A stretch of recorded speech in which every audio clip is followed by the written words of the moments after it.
Hai semuanya, apa kabar? Sehat, sukses, bahagia selalu ya.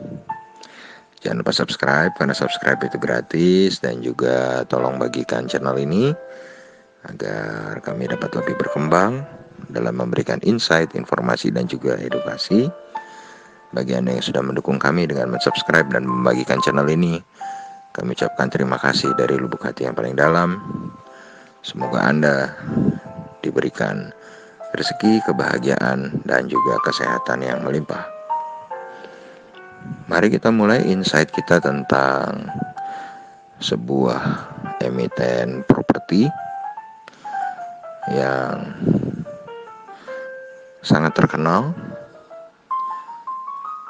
dan merupakan pemain properti untuk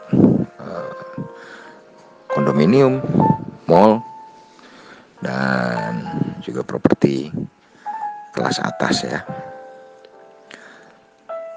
Siapa yang nggak tahu Pakuwon Mall, Tunjungan Plaza, atau Kota Casablanca, atau Blok M Plaza yang sekarang dilewati oleh MRT.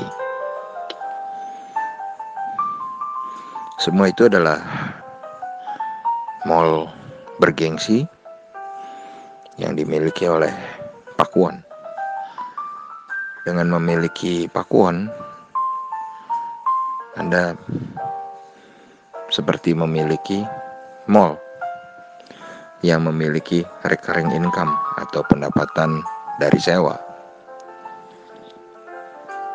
Dan belum lagi kondominium, office space yang jumlahnya tersebar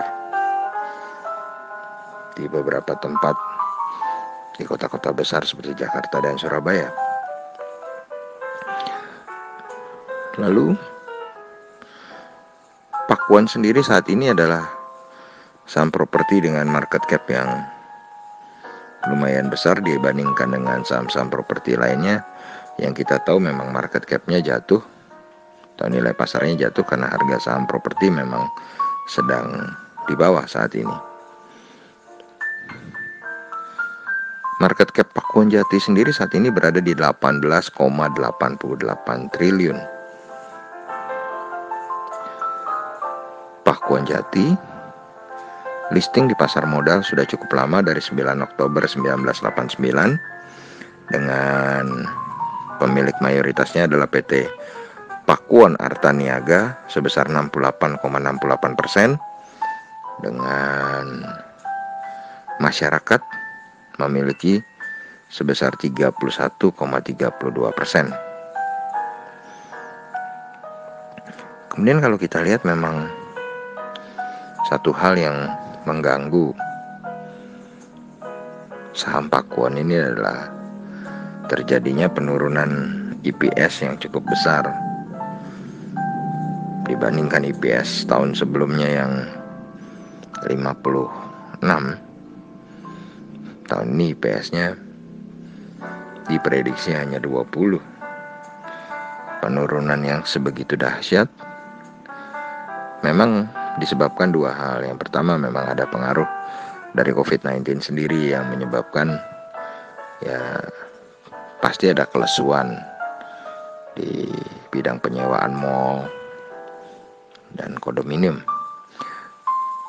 Tapi perlu diketahui bahwa market dari Pakuwon sendiri memang sebenarnya adalah golongan middle up yang ya sedikit banyak memang bukan cuma middle up yang terpengaruh, tapi semua terpengaruh ya oleh COVID-19 ini.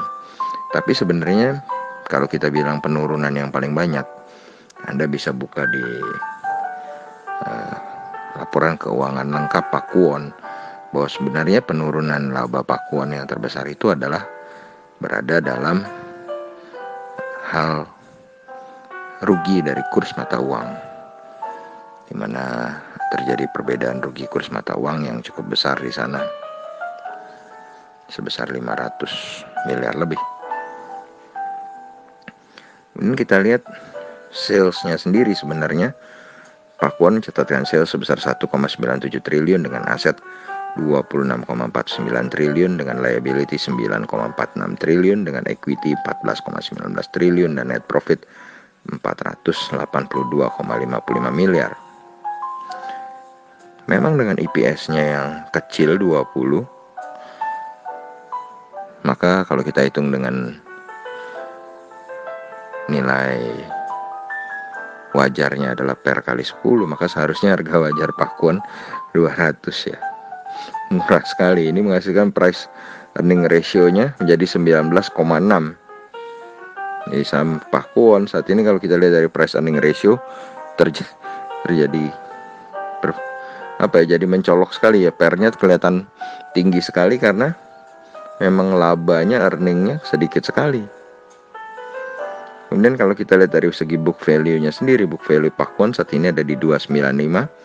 Berarti nilai price to book value-nya adalah 1,33 kali.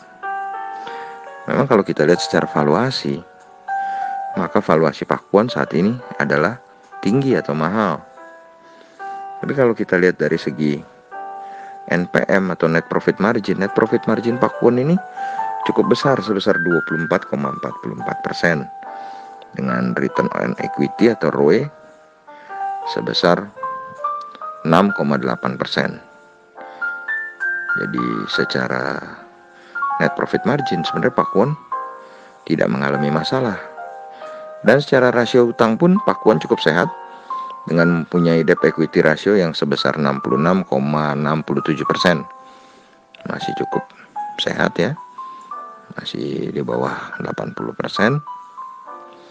Kemudian kalau kita lihat dari secara pergerakan harganya, secara year to date Pakuan diperdagangkan dengan rentang dari 266 sampai 610. Jadi harga yang sekarang 392 adalah harga yang masih sangat murah. Sedangkan secara 5 tahun rentang harga Pakuan adalah 266 sampai 815. Kembali secara harga 5 tahunannya Pakuan berada dalam harga yang cukup murah saat ini. Secara year to date saham Pakuan memang dijual oleh asing atau net foreign sale sebesar 601,52 miliar. Dan kalau kita lihat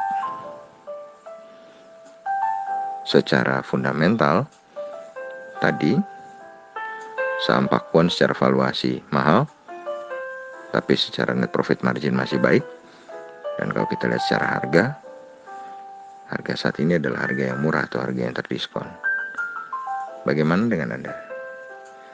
Apakah Anda termasuk orang yang menyukai Pakuan, menganggap Pakuan ini bisa masuk dalam trading plan Anda atau investment plan Anda, atau bahkan Anda sudah memiliki Pakuan? Silakan tulis di kolom komentar. Semoga bermanfaat insight kita kali ini. Ini bukan ajakan untuk membeli, hanya sekedar insight. Juga bukan ajakan untuk menjual ataupun berinvestasi di saham Pakuan. Tetap sehat, tetap semangat, maju terus dalam mencapai profit maksimal di pasar modal Indonesia, dan jangan lupa bahagia.